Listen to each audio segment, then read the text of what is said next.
As you look across the TGG website, you're going to see order to cash as a very common framework. And I'm always in for a good visual. So we have this iceberg, and we have a process that goes from customer order, scheduling, engineering design, all the way through invoicing and accounting. And we typically tell clients it doesn't matter if you're getting fitted for a contact lens, if you are applying for an auto loan, or if you're making a product in automotive and manufacturing, the process is pretty similar. Under the water are typically your process steps. And so we usually use SIPOC as a great tool to begin to understand that. That's simply a supplier, input, process, output, and customer. And so if you look at customer order, a lot of times under the surface of the water is, before we can really provide a price, are there any discounts? Or is the customer have a credit hold? Is there a quotation that we've done previously?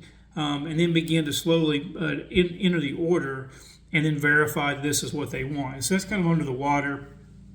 You can kind of look across the process that we have kind of stepped out. They're very, very similar. I get asked very often, how many extremely difficult processes do you see? And the answer is not very many. We've definitely seen some. Most of them are fairly common. The problems are when you go even further than that, we've got all kinds of waste and variations. So no standard format for how we receive the customer orders. We can't find the past quote and proposal that we sent out across maybe 3 years or 5 years. We have to enter the system and enter the order into multiple systems, and then the customers can't view the status of their order to approve the accuracy. And so there are many things that make this process difficult.